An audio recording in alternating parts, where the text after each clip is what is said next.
I realized someone else had been living in my house when I found a mug in the sink that wasn't mine, and it was still warm.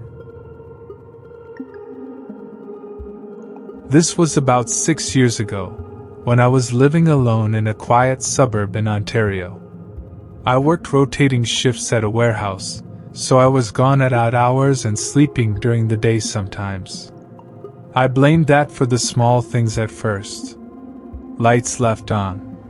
The TV volume set to a number I never used. The hallway rug slightly moved. Nothing dramatic, just enough to make me stop and think, did I do that?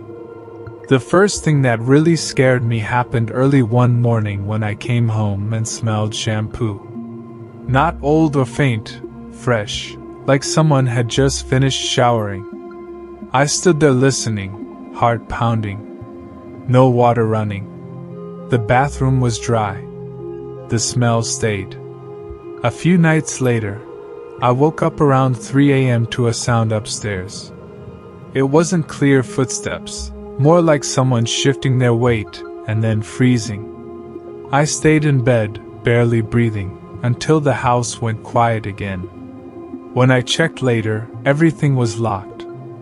I bought a cheap security camera and set it up in the living room to calm myself down.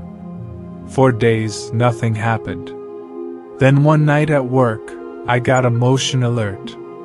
The video showed the living room light turning on, slowly, like someone was trying not to make noise. I left work and called the police. They searched the house and found nothing. No forced entry. One officer suggested bad wiring. After they left, I noticed the attic hatch in the hallway ceiling was slightly open. I knew it had been closed before. I didn't pack. I didn't even turn off the lights. I got in my car and drove to my sister's place and never slept in that house again. Months later, while deleting old footage, I noticed one last clip recorded at 2:11 a.m. The room was dark and still. Then something leaned slowly into the edge of the frame. It paused, tilted its head, and stayed there, like it was checking to see if it was still being watched.